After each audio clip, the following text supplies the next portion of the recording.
नमस्कार मित्रों, आपके अपने YouTube चैनल में आपका स्वागत है। कुछ लोग पूरी जिंदगी लगे रहते हैं कमाने के लिए। धन पैसा ही सर्वोपरि होता है उनकी जिंदगी में। उन्हें लगता है कि बहुत ज्यादा धन कमाने के बाद वो आराम से सुखी होकर अपना जीवन जिएंगे। लेकिन वही धन, वही संपदा उनके बच्चों की लड़ाई का कारण बन जाती है। और वहीं दूसरी तरफ कुछ लोग अपना सब कुछ छोड़कर, अपना घर परिवार, अपनी धन संपदा सब कुछ पीछे छोड़कर संन्यास ले लेते हैं। उन्हें लगता है कि संसार को त्याग कर वो असल मुक्ति का रास्ता अपना सकते हैं, जीवन का असली सुख अनुभव कर सकते हैं। दोनों ही आदमी अपने अपने स्तर पर सुखी होने के लिए नाना प्रकार के प्रयास करते रहते हैं। एक धन संपदा इकट्ठी करता रहता है और दूसरा धन संपदा त्यागता रहता है। लेकिन सवाल यह है कि असली सुखी आदमी कौन है, वो जिसने धन संपदा इकट्ठी की या फिर वो जिसने धन संपदा त्याग दी? और अगर इन दोनों में से कोई नहीं, तो किस प्रकार का इंसान हमेशा सुखी रह सकता है? आज की जो कहानी आप सुनने जा रहे हैं, उसमें आपको ऐसे तरीके पता चलेंगे जो एक आदमी को असली सुख का अनुभव करा सकते हैं।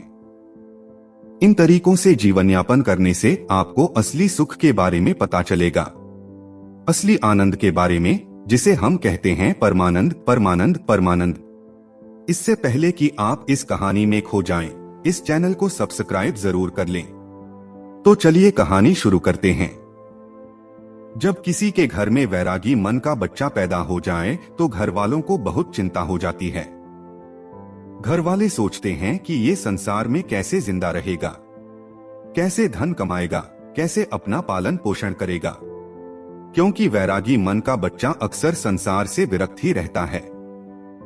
वैराग्य का मतलब ही अपनी मस्ती में खो जाना होता है। उसका इस संसार से कुछ लेना देना नहीं रह जाता। ऐसा ही बच्चा सीताराम का था। सीताराम एक गांव में रहा करते थे। सीताराम का गांव वेणुवन के पास था। उन्होंने अपने जीवन में बहुत धन संपदा कमाई। वो वहां की प्रतिष्ठित सेठ हुआ करते थे। लेकिन जब उनका पुत्र हुआ तो ज्योतिषियों ने बताया कि ये बच्चा आगे चलकर वैरागी हो जाएगा। वो ये सब धन संपदा त्याग देगा और ये धन संपदा यूं ही दान में चली जाएगी। यह सुनकर सीताराम बहुत चिंतित हो गया। जो धन संपदा उसने इतनी मेहनत से इकट्ठी की थी, वो यूं ही दान में चली जाएगी। उसका बेटा वैरागी हो जाएगा। आखिर यह धन संपदा मैंने किसके लिए इकट्ठी की है? इसका भोग कौन करेगा? लेकिन जैसे तैसे सीताराम ने ज्योतिषियों से कुछ तरीके पूछ लिए कि वो अपने बच्चे को कैसे वैरागी बनने से रोक सकता है।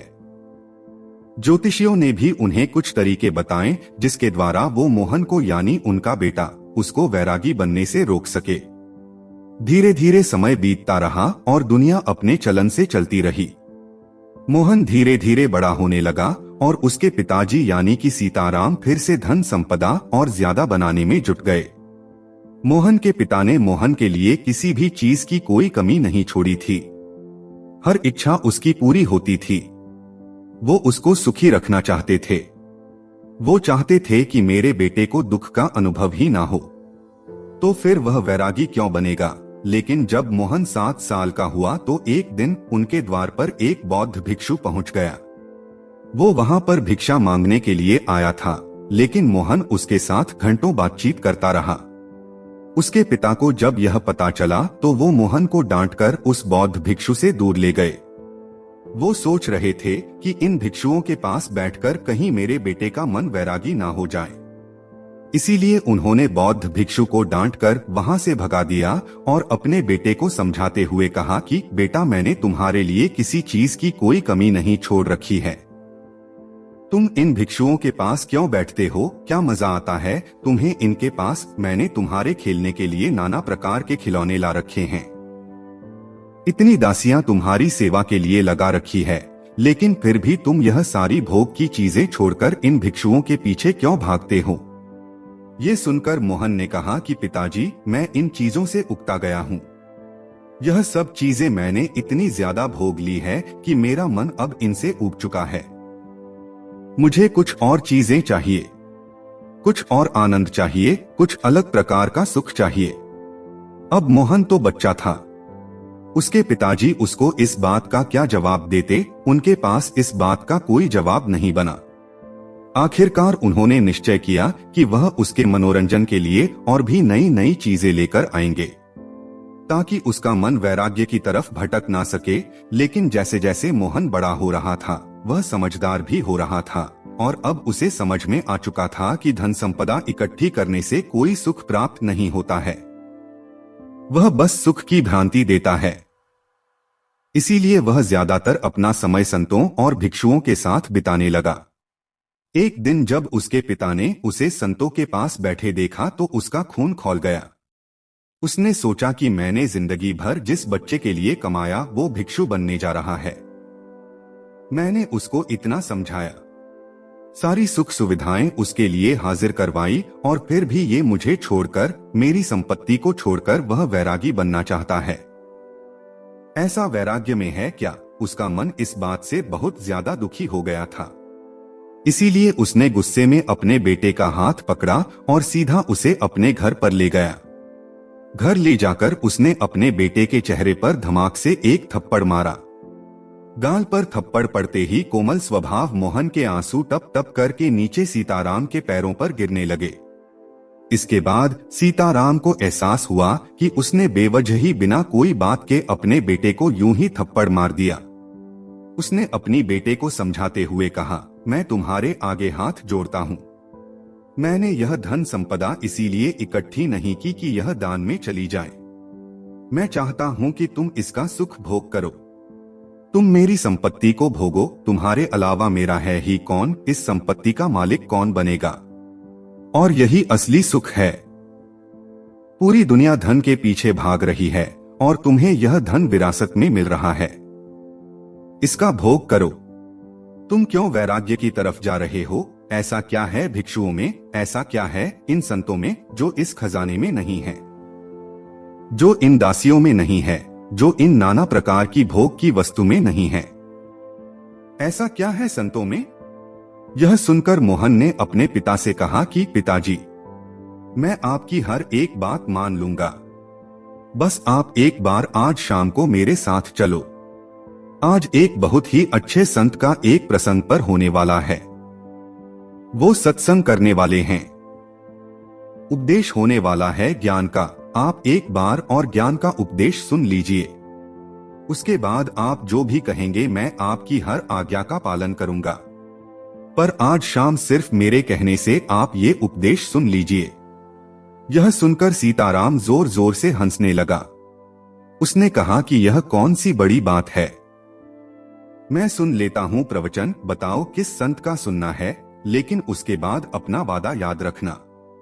देखो मोहन, सिर्फ तुम्हारे कहने पर ही मैं उस संत का प्रवचन सुन लूंगा, अन्यथा मुझे इन संतों के प्रवचन में कोई भी मजा नहीं आता है। ये सुनकर मोहन ने हाँ में सर हिला दिया। शाम को दोनों बाप बेटे उस प्रवचन स्थल पर पहुंच गए जहां पर वो संत आज उपदेश देने वाले थे। थोड़ी देर बाद जब वो संत वहां पर पहुंचे तो सभी लोगों ने उठकर उनका अभिनंदन किया। उसके बाद संत ने कहना शुरू किया कि संतोष के फल बहुत मीठे होते हैं। जो आदमी संतोष का फल चख लेता है उसके मन में अपार शांति का उदय होता है। इंसान को जो कुछ मिला है उसी में उसे संतोष करने का अभ्यास करना चाहिए। कोई आदमी गरीब है तो कोई आदमी अमीर है, लेकिन दोनों में ही ज्यादा धन पाने की इच्छा है, ज्यादा धन पाने की लालसा है, तो दोनों में अंतर क्या हुआ? लेकिन जो इंसान जितना है उसी में संतोष करना सीख लेता है तो उस इंसान ने परमात्मा की तरफ अपना पहला कदम बढ़ा दिया। तो वहीं पर सभा में एक विकलांग आदमी बैठा हुआ था। ये सुनकर उसका मन उद्भिल हो गया। उसने तत्क्षण उस संत से पूछा कि हे महात्मा, आप कहते हैं कि संतोष रखिए, मैं किस प्रकार संतोष रहूं? मुझे भगवान ने क्या दिया? मुझे तो हाथ पैर भी सही सलामत नहीं दिए ताकि मैं अपना पेट भर सकूं। अब आप ही बताइए कि मैं संतोष किस प्रकार रखूं? कैसे मैं अपने मन को समझाऊं? यह सुनकर उस संत ने मुस्कुराते हुए कहा कि वत्स, असंतोष रखने से क्या तुम अपने हाथ पैर वापस पा सकते हो?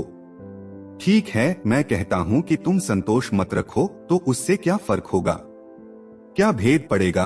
अरे तुम्हारे हाथ पैर तो फिर भी नहीं आएंगे, लेकिन असंतोष की वजह से तुम अपने मन को, अपने चित्त को दुखी जरूर कर लोगे। इसीलिए तुम्हारे पास कोई भी विकल्प नहीं है संतोष के अलावा। तुम्हें चाहे मजबूरी वश या अपने मन के अनुसार ही संतोष पैदा करना होगा। उसी संतोष को पैदा करने के बाद तुम अपनी मन की शांति प्राप्त कर सकते हो। याद रखना, जीवन का परम लक्ष्य की मात्र होता है और वह होता है अपने मन की एकाग्रता। चाहे हम माया के सागर में पड़कर यह भूल जाएं कि जीवन का परम लक्ष्य क्या होता है, हम यह भूल जाते हैं। हम नए नए लक्ष्य बना लेते हैं। जीवन में यह प्राप्त करना है, वह प्राप्त करना है। जीवन में अमीर बनना है, प्रतिष्ठित बनना है, और यही लक्ष्य हम सर्वोच्च लक्ष्य बना लेते हैं। लेकिन ये सब माया का एक सागर है। लेकिन जिस दिन तुम माया के सागर को पार करके दूसरे किनारे पर पहुंच जाओगे, उस दिन तुम्हें एहसास होगा कि जीवन का परम लक्ष्य एक ही होना चाहिए, और वह है मन की शांति, मन की एकाग्रता, मन की एकांतता। और जब तुम अपने मन के एकांत को पहचान लेते हो, उसे अनुभव कर लेते हो, उसके आनंद को चख लेते हो, तो फिर व्यर्थ के लक्ष्य, व्यर्थ की चिंताएं, सब कुछ पीछे छूट जाता है और बच जाती है एक चीज, और वह है मन का एकांत। इसके बाद उस संत ने उस विकलांग आदमी से पूछा कि चलो तुम ही बताओ, अगर तुम्हारे हाथ पैर होते तुम क्या करते? क्या तुम उस वक्त खुश रहते या सुखी रह सकते? जरा सोचो, अगर आज तुम्हारे हाथ पैर आ जाएंगे तो तुम अपने जीवन में नई लक्ष्य स्थापित कर लोगे कि मुझे यह बनाना है, मुझे यह चाहिए, मुझे वह चाहिए, और उसके बाद वो नहीं मिलेंगे तो फिर से मन में असंतोष पैदा होगा। असंतोष का हमारे शरीर से कुछ लेना देना नहीं है, उसकी उत्पत्ति तो मन से होती है। चीजों का भराव तो मन से होता है। अक्सर मैंने विकलांग लोगों को हंसते हुए देखा है और हट्टे कट्टे तंदुरुस्त लोगों को रोते हुए देखा है। तो संतोष और शांति का आपके शरीर से कोई लेना देना नहीं है। अपने मन को परिपक्व कीजिए, अपने मन को समझाइए, विवेक पैदा कीजिए कि माया के सागर को पार करके मन की शांति तक कैसे पहुंचना है, और माया को समझने के लिए हमें कोई वैरागी नहीं बनना है। वैराग्य तो छोड़ना होता है, छोड़कर भाग जाना होता है। हमें पहले माया को संसार में रहकर समझना होगा, और जब हम माया को समझ जाएंगे तो उसके बाद हम सुखी मन से, तृप्त मन से संन्यास या वैराग्य धारण कर सकते हैं। माया में झगड़ा हुआ आदमी सुख संपत्ति को ही असली सुख समझता है। संपत्ति, धन, प्रतिष्ठा यही उसके लिए सर्वोच्च होते हैं। लेकिन अगर वह अपना विवेक माया से कभी ऊपर उठा पाया तो जरूर ये एहसास कर पाएगा कि असली सुख और असली आनंद का इस धन संपदा से कोई लेना देना नहीं है। वह तो निरंतर है। वह परमानंद तो किसी चीज से जुड़ा हुआ नहीं है। वह तो सिर्फ परमात्मा के लिए है, उस शाश्वत सत्ता के लिए है जो उसको माया से पार उतार रही है। प्रभु का सिमरन या कहें कि ध्यान, ये दोनों चीजें आपको माया से ऊपर उठाकर एक नया नजरिया प्रदान करती है, और वही नजरिया परमानंद का होता है। ध्यान और प्रभु के स्मरण के अलावा अगर हम प्रेम का रास्ता चुनते हैं, दिव्य प्रेम का, तो भी हम उस परमानंद को हासिल कर सकते हैं, और प्रेम का रास्ता ध्यान के रास्ते से कहीं आसान है। इसीलिए दिव्य प्रेम का अभ्यास कीजिए। वो प्रेम जो किसी चीज से जुड़ा हुआ नहीं है, जो स्वतंत्र है, जो आजाद है, जो सभी प्राणी मात्र के लिए है। 3 रास्ते जो माया से ऊपर उठाकर परमानंद की स्थिति प्रदान करते हैं, ध्यान, प्रेम और प्रभु का सिमरन। आप कोई भी रास्ता अपना सकते हैं। सभी रास्ते एक ही मंजिल पर पहुंचते हैं। आज की युवा पीढ़ी अक्सर अपना समय गीत सुनने में लगा देते हैं। फिल्मी गीत, सिनेमा इत्यादि में अपना समय बिताते हैं। लेकिन हमारे पूर्वज हुआ करते थे जो सुबह और संध्या दोनों वक्त आरती और भजन किया करते थे। ढोल बजाते थे, कुछ लोग गाते थे और साथ मिलकर भजन कीर्तन किया करते थे। एक सत्संग होता था, लेकिन आज की युवा पीढ़ी इन सब चीजों को पीछे छोड़ चुकी है। भजन, आरती, कीर्तन, सत्संग इत्यादि करने से क्या होता है? आप उन लोगों को अंधविश्वासी कहते हैं। क्या आपको इसके पीछे का विज्ञान पता है कि भजन कीर्तन करने से मन के कौन से द्वार खुलते हैं? चलिए मैं आपको बताता हूँ। जब भी हम कोई भजन कीर्तन करते हैं, उसमें शामिल होते हैं, तो उसमें हमारा चित्त शामिल हो जाता है। कोई आदमी बजा रहा होता है, कोई गा रहा होता है, कोई ताली बजा रहा होता है और इस भजन और कीर्तन के साथ अपनी जिंदगी के अतीत की चिंताएं पीछे ही छोड़ देता है और उसी भजन में उसका मन लग जाता है। वो मन धुल जाता है, वो मन पवित्र हो जाता है। जैसे किसी ने हमारे मन को साफ पानी में धोकर बाहर निकाल लिया हो। ऐसे ही क्षण होते हैं ध्यान के और वही क्षण भजन, कीर्तन और सत्संग में मिलते हैं। इसीलिए आज के बाद कभी भी ये मत सोचना कि भजन, कीर्तन और सत्संग सब व्यर्थ होता है। व्यर्थ कुछ नहीं होता, व्यर्थ होती है हमारी सोच। इसीलिए युवा पीढ़ी से मेरी गुजारिश है कि भजन, कीर्तन और सत्संग या ध्यान, प्रेम इत्यादि में अपना समय बिताएं। इनके बारे में समझें ताकि आप अपने मन के परमानंद के द्वार को खोल सके, एक अद्भुत आनंद अनुभव कर सकें। उसमें मेरा कोई फायदा नहीं है, ना ही मेरा कोई नुकसान है। मैं तो बस यह चाहता हूँ कि जो स्वाद मैंने लिया, जो स्वाद मैंने चखा, जो मुझे अच्छा लगा, वो दूसरे लोग भी चख सकें, वो भी उसका स्वाद उठा सकें। ये भजन, कीर्तन, सत्संग वगैरह आप अपने घर पर भी कर सकते हैं, अपने दोस्तों के साथ भी कर सकते हैं। जो समय आप गप्पे लड़ाने में लगाते हैं, वही समय आप कुछ नई कला सीखने में लगा सकते हैं। आप ढोल बजाना सीख सकते हैं, आप कोई भजन याद करके उसको गाना सीख सकते हैं। इससे आपकी कला तो निखरेगी ही, साथ ही आपके मन भी धुल जाएंगे। उनको एक अभूतपूर्व शांति का अनुभव होगा, एक प्रेम का उदय होगा, परमात्मा का द्वार खुलेगा। आखिर में एक बात कहना चाहता हूं कि अमीर और गरीब दोनों में कोई भेद नहीं है, जब तक आदमी माया के सागर को पार करके परमानंद की अनुभूति नहीं ले लेता।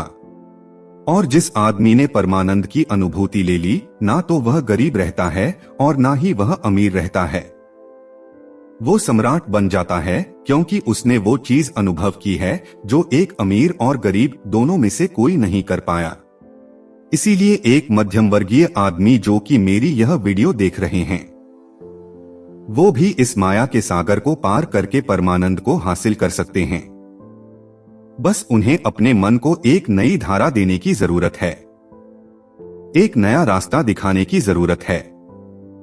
उसके बाद आप अपनी व्यर्थ की लक्ष्य छोड़कर उस लक्ष्य की तरफ चलेंगे जो वास्तविक है, जो वास्तविक आनंद प्रदान करता है। और उसके बाद आपके मन की सारी भ्रांतियां टूट जाएंगी कि असली सुख कैसे प्राप्त किया जाता है। तो दोस्तों, कैसी लगी ये कहानी आपको कमेंट सेक्शन में जरूर बताना, और अच्छी लगी तो इस चैनल को सब्सक्राइब जरूर कर लेना। ऐसे ही और कहानियों के लिए चैनल पर जरूर जाएं।